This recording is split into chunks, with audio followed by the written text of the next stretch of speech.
नमस्कार. नमस्कार. विचार करा, देवांचा एक अभियंता, एक शिल्पकार. हां, आज आपण अशाच एका महान व्यक्तिमत्वाबद्दल बोलणार आहोत.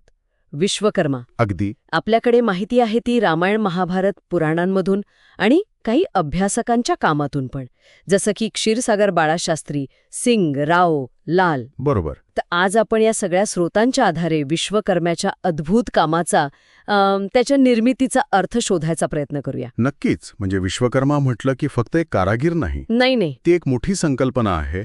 देवांचा एक अद्भुत कलाकार म्हणून जास्त ओळख. हो. आणि क्षीरसागर बाळाशास्त्रींच्या संदर्भानुसार तर म्हणे त्यांनी वास्तुशास्त्र, शिल्पकला यावर जवळपास काय म्हणतात त्याला 12,000 पुस्तकं लिहिली होती. 12,000 म्हणजे हे खरंच अविश्वसनीय वाटतं. आहेच. इतकंच नाही तर तिलोत्तमा नावाची एक अप्रतिम स्वर्गीय नृत्यांगना, तिची निर्मिती पण त्यांनीच केली. अच्छा, म्हणजे फक्त वास्तू किंवा शस्त्र नाही, तर कला आणि सौंदर्य निर्मिती पण. अगदी. पण याबरोबरच त्यांची दुसरी बाजू म्हणजे शक्तिशाली शस्त्र बनवणं. हो, ते महत्वाचं आहे. विष्णूचं सुदर्शन चक्र, शिवाचा त्रिशूळ. बरोबर. ब्रह्मदेवासाठी कडिकाशस्त्र, अग्नीसाठी परशू, म्हणजे प्रमुख देवांची ओळख बनलेली शस्त्र ही विश्वकर्म्याने दिली. यातून काय दिसतं, म्हणजे देवत्वात सामर्थ्य आणि संहार या दोन्ही गोष्टी महत्वाच्या होत्या. हो, अगदी तसंच दिसतंय.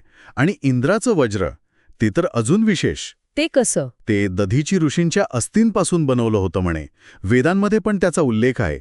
अतिशय शक्तिशाली. अरे बापरे, म्हणजे निर्मिती आणि वेळेप्रसंगी संहार दोन्हीची साधनं एकाच निर्मात्याकडून. हां. रामायणात पण त्यांच्या कामाचा उल्लेख आहे ना, धनुष्य वगैरे. हो. सीतेच्या स्वयंवरावेळी जे धनुष्य मोडलं ते शिवधनुष्य. आणि परशुरामाकडचं विष्णूचं धनुष्य. अगदी. ही दोन्ही विश्वकर्म्यानेच बनवली होती. आणि नंतर श्रीरामाला वनवासात अगस्ती ऋषींनी जे वैष्णव धनुष्य दिलं, ते पण त्यांनीच. हो, तेही त्यांनीच घडवलं होतं. सोनं आणि हिऱ्यांनी सजलेलं.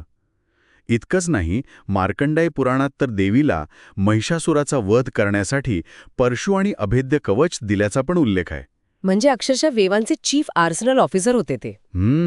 असं म्हणायला हरकत नाही. पण शस्त्रांच्या पलीकडे त्यांच्या इतर निर्मिती पण खूप प्रसिद्ध आहेत, जसे की पुष्पक विमान. हो, पुष्पक विमान ही कल्पनाच भन्नाट आहे. ते आजच्या विमानांसारखं होतं की काहीतरी वेगळंच? वर्णन जे मिळतं रामायण महाभारतात ते म्हणजे रत्नांनी सजलेला, सोन्याच्या पायऱ्या असलेला रथ किंवा विमान, जो म्हणे इच्छेनुसार वेग बदलायचा, मनातल्या ठिकाणी जायचा.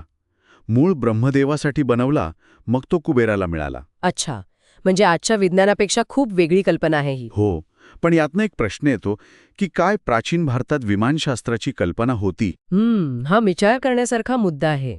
भारद्वाज ऋषींचं यंत्र सर्वस्व नावाचं पुस्तक किंवा शिवकर बापूजी तळपडे यांनी 1895 मध्ये मरुत्सखा नावाचं विमान उडवल्याचा जो दावा आहे, हो, ऐकलंय त्याबद्दल. या गोष्टी या कल्पनेला कुठेतरी दुजोरा देतात असं काहीजण मानतात. काही तर म्हणतात की गरुड हा पक्षी नाहीच, ते विष्णूसाठी बनवलेलं एक विशेष विमान होतं. काय सांगताय, म्हणजे गरुड विमान होतं? अशी एक थेअरी आहे. केवळ वाहन नाही, त्यांनी तर शहरं पण वसवली म्हणतात. सुवर्णलंका, द्वारका, इंद्रप्रस्थ. हो, लंका तर विश्वकर्म्यानंच बनवली असं वाल्मिकी रामायणात स्पष्ट म्हटलंय. तिचं भव्य वर्णन पण आहे. आणि द्वारका, श्रीकृष्णाची नगरी. हो, द्वारका पण.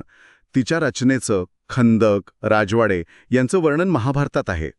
आणि यात रंजक गोष्ट म्हणजे पुरातत्व संशोधनामध्ये डॉक्टर S.R. राव यांनी समुद्राखाली द्वारकेचे अवशेष सापडल्याचा दावा केला आहे. अच्छा, म्हणजे प्रत्यक्ष पुरावा. दावा आहे. राव यांनी त्यांच्या पुस्तकात या अवशेषांचं आणि महाभारतातल्या वर्णनाचं साम्य दाखवायचा प्रयत्न केला आहे. पण यावर एकमत आहे का, म्हणजे ते खरंच महाभारतातले अवशेष आहेत यावर? बघ, पुरातत्वशास्त्रामध्ये कसं आहे ना, हो, नेहमीच वेगवेगळी मतं असतात. राव यांचं काम महत्त्वाचं नक्कीच आहे, पण समुद्राखालचे अवशेष, त्यांचा काळ ठरवणं, ओळख पटवणं हे जरा गुंतागुंतीचं असतं. बरोबर. पण तरीही हे शोध आपल्याला प्राचीन वर्णनांकडे एका वेगळ्या नजरेने बघायला लावतात, हे नक्की. बरोबर.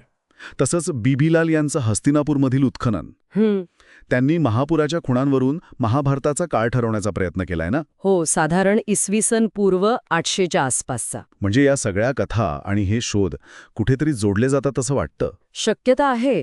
विश्वकर्म्याचा वारसा कसा पुढे चालला, म्हणजे त्यांचे शिष्य वगैरे, रामसेतू बांधणारा नल. बरोबर. नल हा त्यांचा पुत्र किंवा शिष्य मानला जातो.